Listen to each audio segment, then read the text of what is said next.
born with this. And he had also developed hemolytic uremic syndrome. And can you tell us more about this? Yeah. So Finley was born in March 2017, and we found out at around 20 weeks pregnant that something just wasn't looking right with his kidneys. So they were a lot bigger than they should have been, but they couldn't really give us answers. And so the first, I'd say maybe 2-3 months of his life was spent with lots of blood tests, lots of ultrasounds. I think we had them fortnightly to begin with. We had a VCUG, we had a MAG3 scan, and it was determined that, yes, he has decreased kidney function. He has a blockage in one of his kidneys, and for a while there, we were tossing up whether there was kidney reflux. So we sort of got introduced to the whole realm of kidney or renal related issues pretty early on. And then last year, it was actually exactly 12 months ago, Finley developed gastro, so a stomach bug. We took him to the hospital and things progressed really quickly, and it was determined that he had developed a E. coli that was releasing a sugar toxin that was sending him into total renal failure. So we had to be airlifted 5 hours away from home to the Sydney Children's Hospital, and he managed to put off dialysis for about 4 days. Didn't last very long. He ended up getting rushed in for peritoneal catheter insertion, and then that catheter started leaking, so we had to forfeit peritoneal dialysis, and we had to move on to hemodialysis. And at this stage he was still 2, so he was a month off being 2, and it was quite a rough ride. And we did have the conversation of, if this doesn't work, we may have to look into a transplant, but there's no guarantee that this will work. And it was quite a rough ride, but eventually his kidneys essentially turned on, is the term that the doctors use. They turned on, and they started working, and by some miracle his kidney function has returned to his normal, so not great. But it, for us that was better than it getting a lot worse. Yeah. But now we've had the taste of what Finley's future might be like if he does end up on dialysis again. So It's been quite a journey. Okay. And as you said, your son is now 4 years old. Do you see any difference in support in care which you getting now during COVID pandemic? Oh, absolutely. So when he was hospitalized for the hemolytic uremic syndrome, we'd only just started hearing about COVID. It wasn't really a thing in Australia just yet. It hadn't quite arrived. It was 2 weeks after we got home that everything locked down. I started working from home, and it was just we were doing what we could to really isolate him. During this time, especially over the last 12 months, there has definitely been, again, the scans have increased. We're having frequent blood tests. We're having all these invasive procedures, and we're also trying to deal with the psychological ramifications of everything that he's just been through. And that meant that we weren't able to get the type of care that I think we would have really thrived on. Mm-hmm. So that meant that he couldn't actually see a psychologist for a few weeks. And even then, you can't keep, at that time he was 3, you can't keep a 3-year-old on the phone or on a video call or anything like that. That's just not going to work. And his nephrologist is up in Sydney. And so is, pretty much his entire team is up in Sydney, which is 5 hours away from us. So that meant that pretty much everything was done over the screen, and the internet can only do so much. It'd be lagging, he'd be telling us something really important, and all of a sudden he'd freeze, and we'd be like, oh no, I think that was actually really important that we know that part. Yeah. And we just tried to, I think a lot of us had to turn to online groups and stuff like that for people that were going through the same thing to try and get that support, because you just couldn't get that. You just know, there was no way for us to just, take a 5-hour trip to Sydney where there was a huge COVID outbreak and be like, hey, can you please look at him? We're a little bit concerned. There was just none of that. It was, all right, I'll give him a call and hopefully they'll get back to me, and maybe we can Skype or something like that and check him out that way. So Yes, I believe. yeah, can I? Yeah, Sorry, go on, Shahid. thank you. I actually really taken by the story, because I've had a friend of mine actually, unfortunately is no longer with us, but she had a similar history. It's such a horrible form of kidney disease in its out, in its entirety. I really have so much sympathy for you and what you're going through, and me being a patient as well. I mean, I'm fortunate and I'm cursed, because being a perfect healthcare scientist is my background as well, and so I get to look at in the past where I've looked at tests and investigations and all of that, and I think to myself, what we're going through is just it's a mess. It's an absolute mess. It's a mess. And Yeah. I was just thinking about how you got into learning about KDARs, because Heather, who's I think is the founder for KDARs, and she's doing a lot of work, and how that's been supported, because you mentioned, like, for example, there hasn't been much support around with like that face to face. I mean, Yeah. things are online now more than ever, I suppose, but how that has helped really, that support network. Well, that was our saving grace. Yeah. Because especially in the throes of it all, I work in mental health. I have a psych degree. And yet with my son, I had no idea what, like, Yeah. I just couldn't function. I just didn't know what to do. And so I had all this, that 4 years of training just went down the toilet. Yeah. And all I had was people who were in the same position. And it's like, I think I'm losing my mind. Like, I just don't know what to do. I don't know how to help him. I have never encountered kidney disease like this. And he's my only child. So it's not like I've experienced parenting before. So I can, see that difference between a healthy child and, Finley, who's special. It's been a huge adjustment. And it was just, I relied on Kidney Health Australia. They have a phone line that I got to call whenever I wanted. He had amazing doctors and stuff. They would answer the phone whenever we needed them. That was really good. And I'm sure that was probably amplified because of COVID and everything. That's all the support they could really give people. But then with the online Facebook groups, it's sort of like you have this anonymity, but you're still bearing your soul at the same time. You're just so in the throes of it all. And I think I've shared many things, but I think one of the things that sticks out for me was we brought him home and there was an episode where he was saying his back really hurt and that he just kept, he still wasn't well, he was a very chatty little boy, but he wasn't the type of person to be like, this hurts, because he was just so scared of needles. He was like, my back hurts. Yeah. And, we were like, okay, I don't quite know what to do there. And then it ended up, we had to take him into the hospital because he started, there was blood very evident in his urine, and we were like, I can't go through this again. I just can't do it.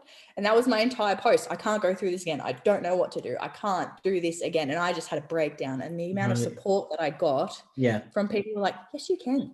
You've done it before. You can 100% do it again. It's okay even if you do feel like you need to break down, because there are those supportive people around you. And, I had people, I had all sorts of people contacting me. And this is just, through my personal Facebook. I had my childhood friend who I have not spoken to in, let's say, 20 years, since I was 7. His mum messaged me and was like, do you need me to come and mow your lawn? Do you need me to come do, cook you dinner or something like that? Really? It was just that community that just came together. And I was like, oh my gosh, thank you. But I don't know what I need right now. So you rely so heavily on everyone in the community, because there are people who have been through similar things, there are people who haven't been through anything remotely like that, but they can still, the fact that there's someone affected by kidney disease in their life, that brings you together, that makes you kin, that makes you a family, that makes you connected. So it was a saving grace, 100%. No, thank you.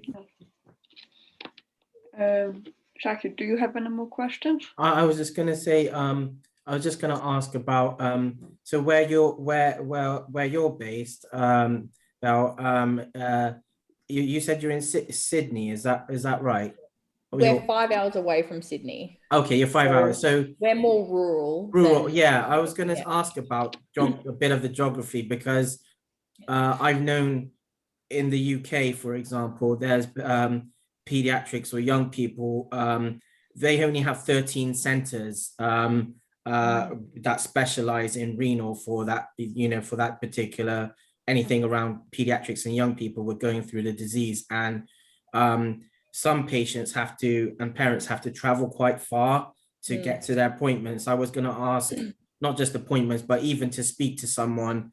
Obviously, there's been COVID, but bar the COVID issue, like, is there amount of distance that you would have to travel, and your son? Unfortunately, there is. So in Finn's team, there's a nephrologist in Randwick in Sydney. There's a urologist that he's been seeing since birth for the other issues, and then we have the pediatrician in Wagga. But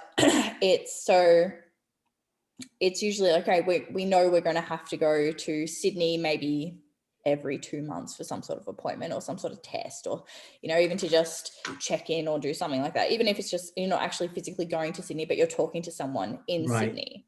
It was very frequent.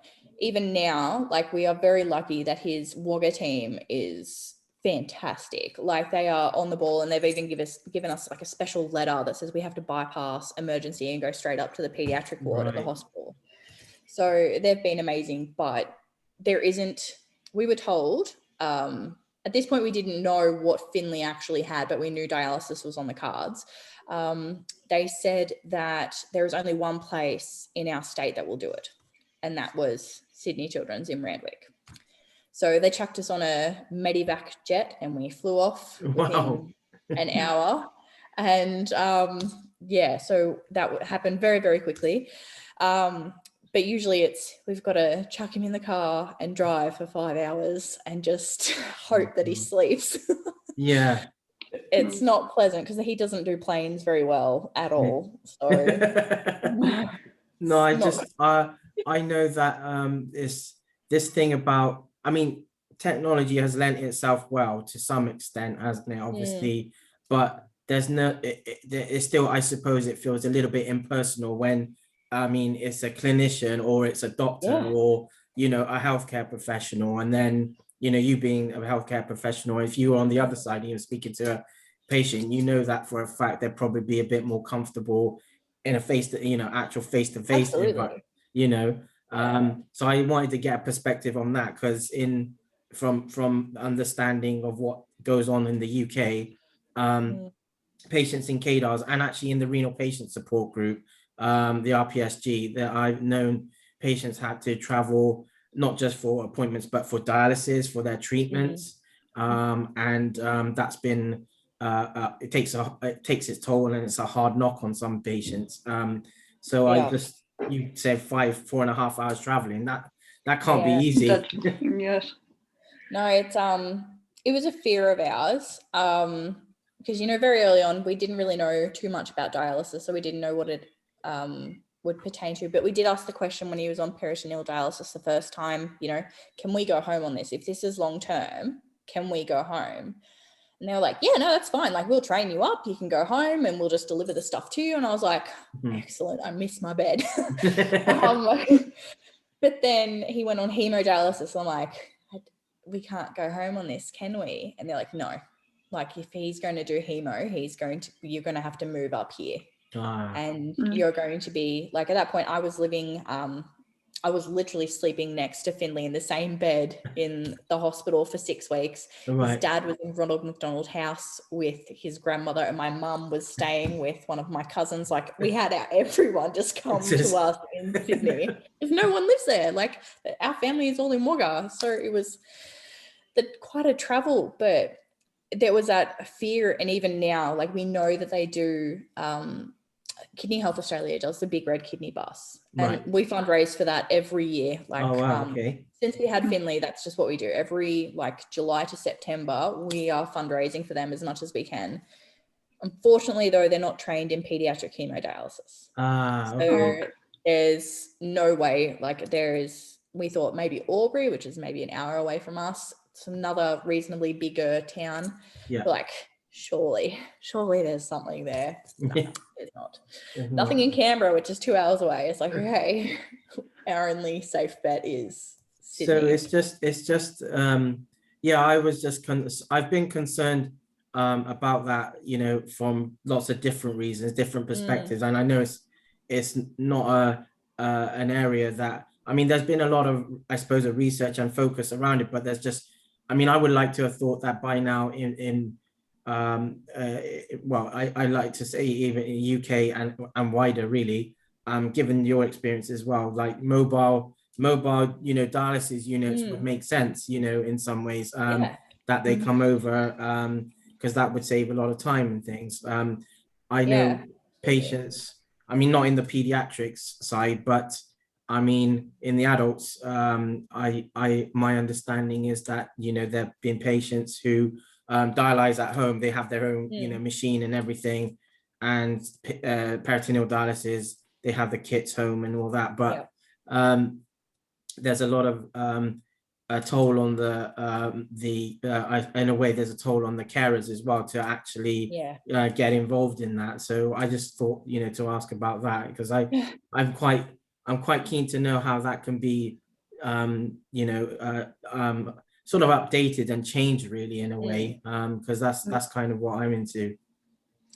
Well, I can honestly say that I don't know anyone who lives in my town that is on dialysis. Of course, there could be. Yeah. I just don't know of them. Right. And, you know, especially over the last 12 months, we have been contacted by many people who do have, you know, different stages of kidney disease, but just none who are on dialysis. And that was like, it's a concern of mine that, especially, you know, my concerns revolve around, you know, Finley being bullied when he goes to school because he's covered in these scars now. You know, and being different and not being able to play contact sports or do things like that. You know, his childhood is very different to a normal child.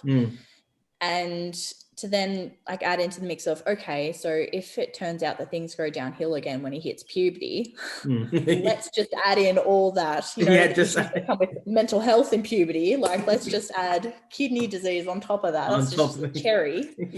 And we still haven't figured out how we're going to do it. But I know that if the time did come, either, you know, my partner or I will have to stop work and become Finn's full-time carer. And he's going to hate that because he loves to run around the farm. He loves to round up cattle. He loves to do all that stuff. So he's going to be so pissed if that happens. Camilla, you can ask a question, please. Well,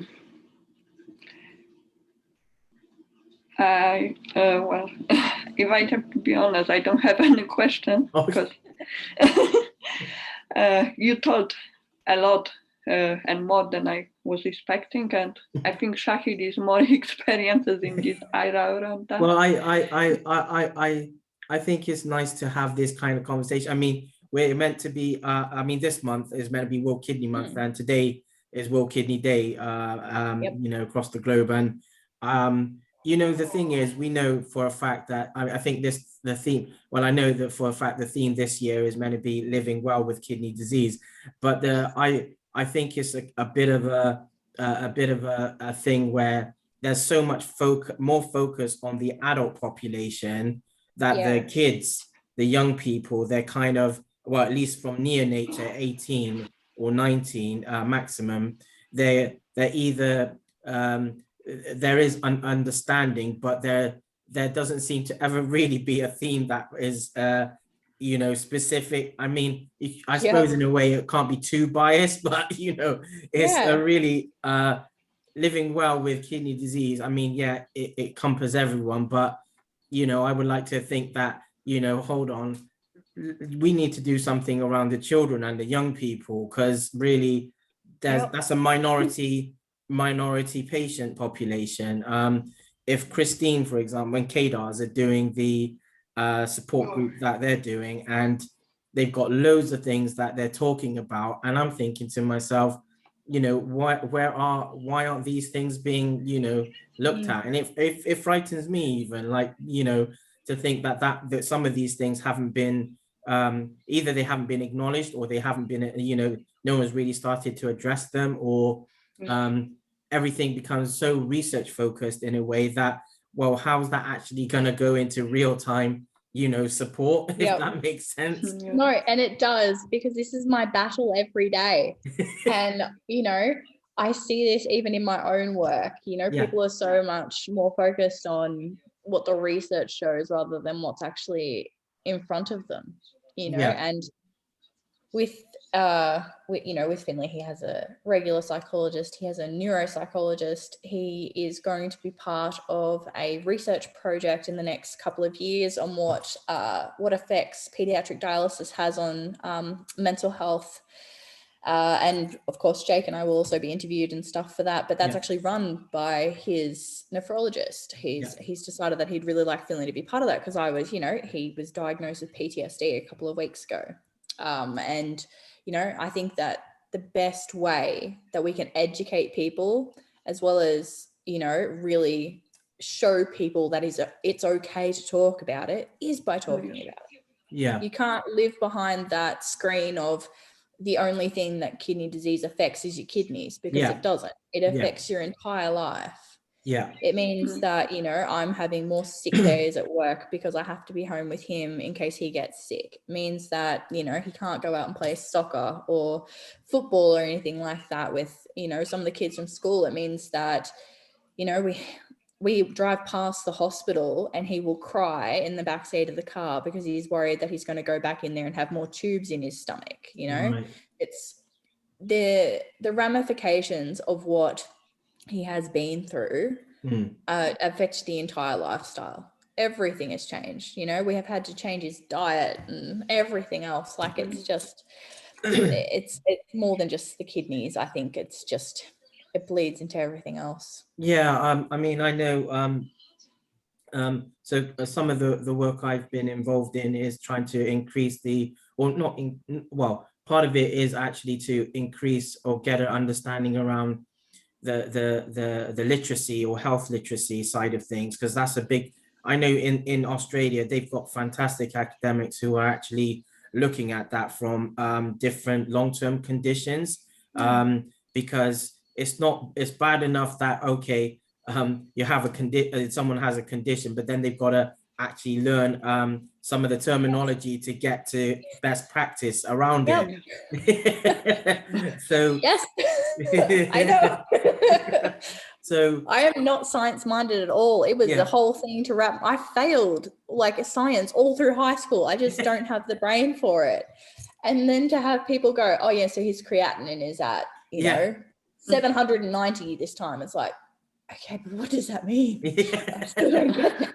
Can you dumb that down for me, please? But it's just also, I find that the educational support, that bit, that in the around 2000, for at least up into 2005 or 6, there was a real strong focus to have education as part of general help, general care that would come with the patient, and that has seemed to, I mean, in the UK there's pockets of that still around, but they are, because they're just pockets and isolated, it just made me think to myself, well, where has that actually disappeared to? Because that used to be like, really, it should be like baseline really with what they're going through, having that educational support. So some of the work that I've been doing has been about understanding the educational support that patients would need. And, if, for example, we know again, living well with kidney disease is meant to be the main theme for this year. And if that isn't sort of understood at sort of community level or primary care level, as we would normally say in the UK, then how are patients at any part of their pathway, how are they gonna get, a good, understanding and navigate aspects of their healthcare, because that would bother me no end, really would, Yeah. because I'm all for, like, basically it has to be like a like for like, not just on the clinical care, but the actual educational side, like the Yeah. things have to meet, and they sense, for some reason it just hasn't gelled, and No, they just keep missing each other. yeah, they just keep literally. Yeah. So I wanted to know, like, with your work, I mean, with the care that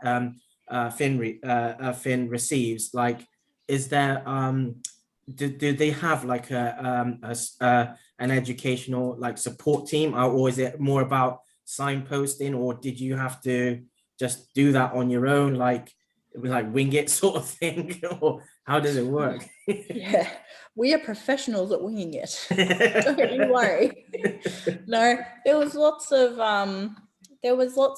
Dr. Google and stuff Oh, right. like that to try and, especially early on. Well, the worst thing I reckon was being told that there was something wrong when I was still pregnant, but not knowing what it was. Right.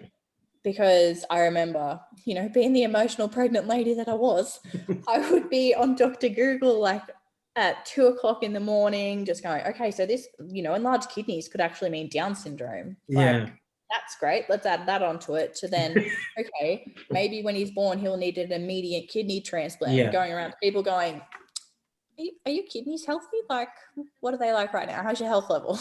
How are you doing? I might need to harvest a kidney at some point. I just need to know my list. Yeah. And just, we've just, the thing is, we keep getting different information from different people. Right. So like a pediatrician can only give us so much. He doesn't specialize in kidneys. He can, every time we ask him like a question, well, not every time, but some of the time, we'd ask him a question and be like, that sounds like Dr. Delaney's type of question. It's like, cool, I can't see her for 6 months, but no worries. I'll send her an email and hope she replies. And then, when he was actually in hospital and he was on dialysis, we were so lucky to have people on call. Like, we had a few of the, I want to say registrars. I'm not sure. They were below the doctor. Yeah. They one of them came into the ICU at like 11:00 at night. She was like, no, I just wanted to check and see how the surgery went. It's like, oh my God, woman, go home. Like, it's okay. Like, it's the care we received just then was just incredible, coming to see us nonstop throughout the day. It was, answering any question. It was just a huge shock when we left the hospital. We came back to the Wagga hospital for, I think, maybe a week before he was officially discharged. Right. And even then we'd be like, okay, so like, can he, like, what's his potassium levels like? Because we knew all the lingo. We're going to look out for potassium. Like, that was getting really scary for a little while. How's his urea? Because that got crazy high. Yeah. And they just look at us and just be like, yeah, no, it's good. It's like, no, I need to know the numbers. I'm keeping track of everything.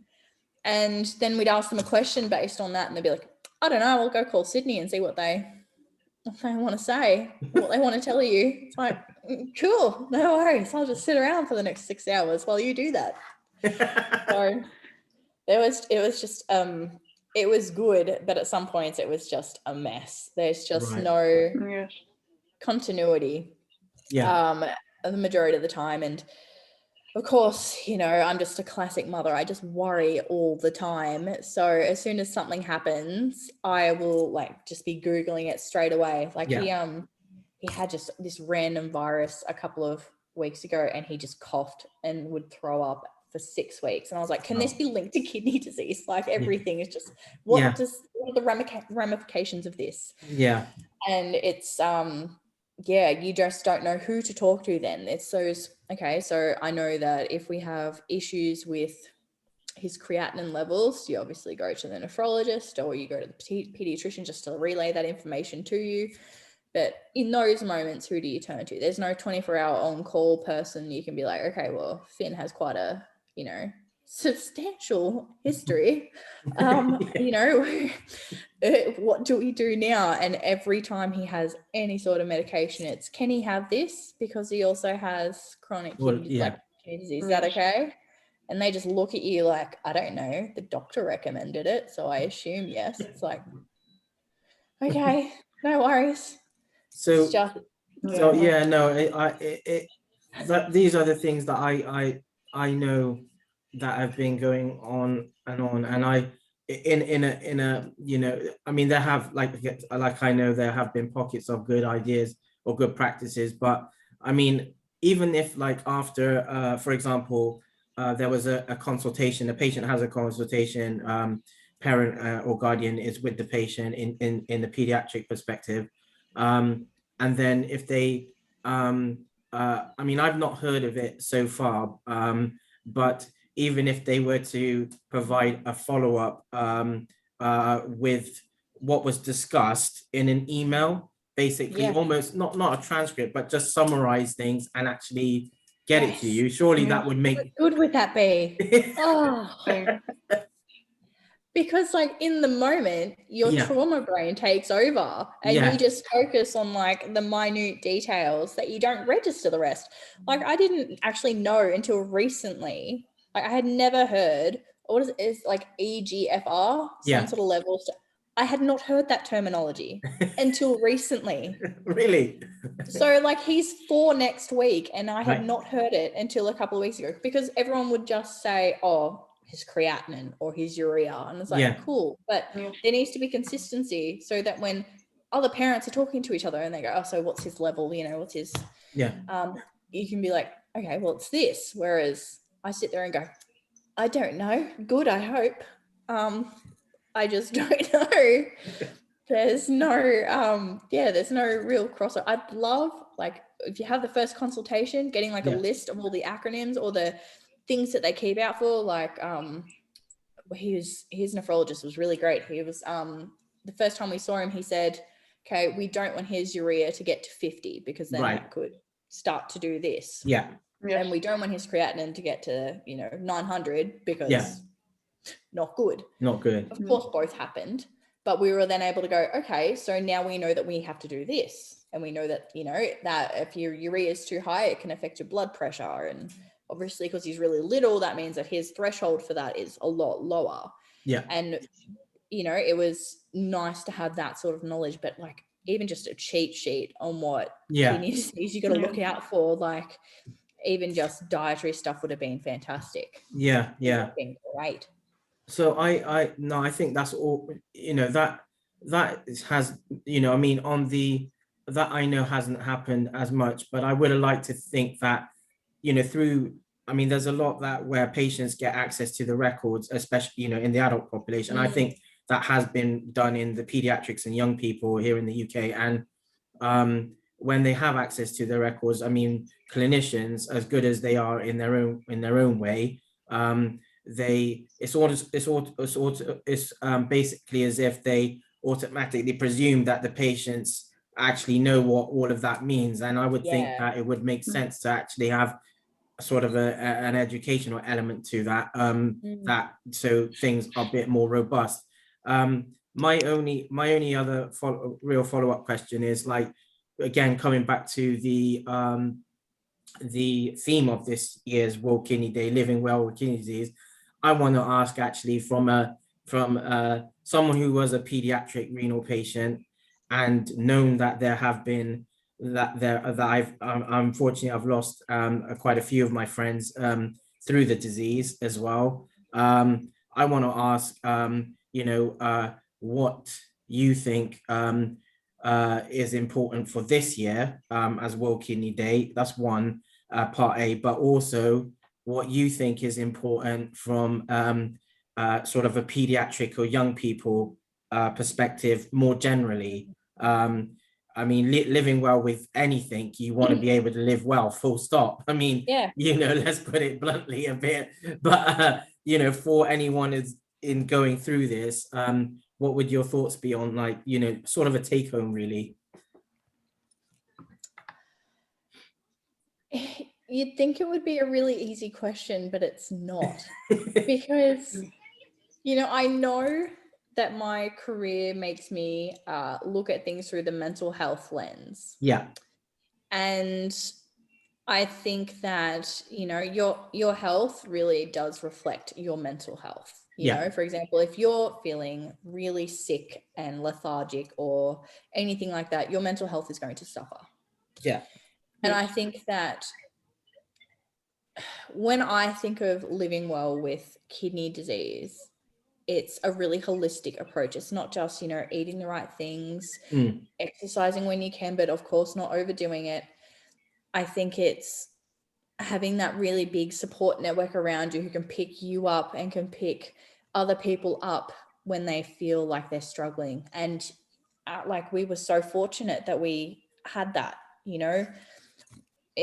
living well with kidney disease last year was really tough, but even now, I'm very fortunate. One of my best friends is also a counselor, so she can look at me through that lens of, that's your trauma talking, that's not actually you.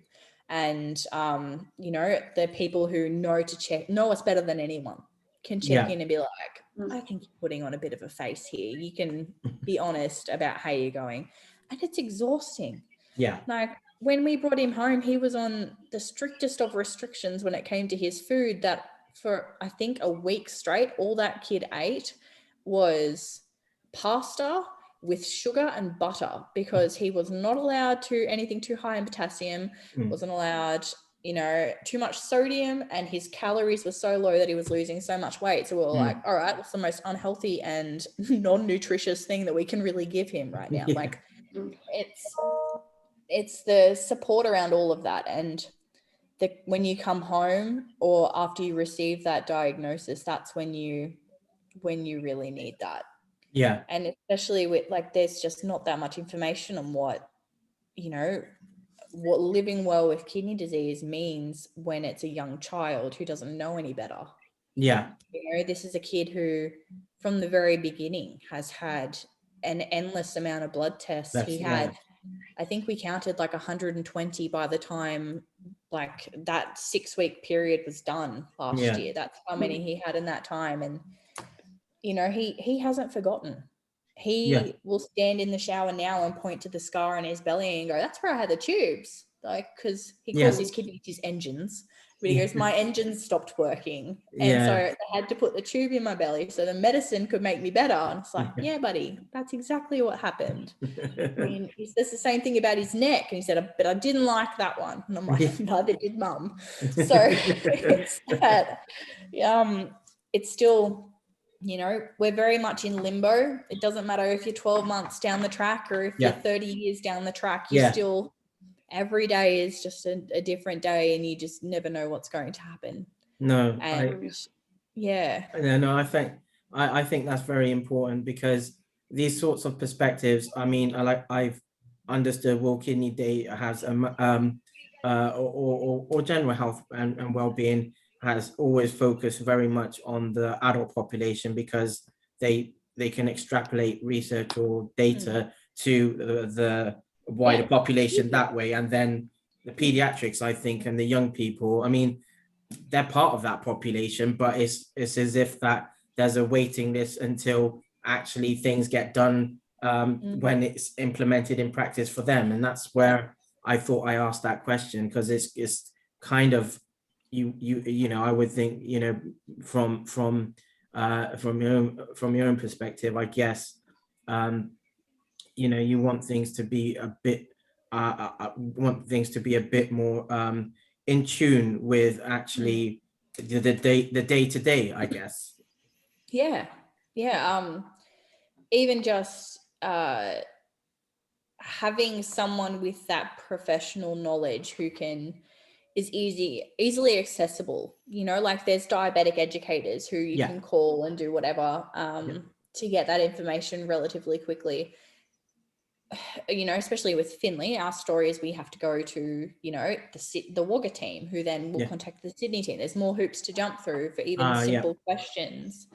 There's not someone that we can just turn to very quickly and be like, okay, he's got a cough. Can he have cough medicine? Or like, and even the silly questions like that, or going down to he actually isn't drinking any water and he hasn't gone to the toilet for the last 12 hours. Should we come in? And especially in, COVID times, we don't want to risk him going to the hospital when his immune system is still so depleted. Yeah. And especially, he's now in daycare for the first time in his life and he's catching every single germ there is.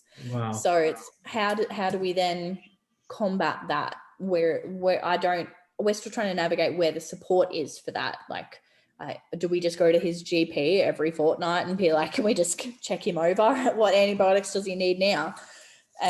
Or do we go straight to the nephrologist who can, maybe run some tests and just make sure that his kidney function's still up to scratch? Because as a parent, you just worry like 24/7. And I knew it'd be bad. Like, I knew that parenthood, your anxieties are increased and you're more hyper aware of the fact that you are entirely responsible for this other human. But it feels like we just got dealt some of the hard cards. Yeah. And Finn didn't deserve that. And that's something that we're still trying to combat our own emotions in. Like, it's not that he did anything to deserve this. This is just his challenge. And how can we help him get through that? Yeah, absolutely.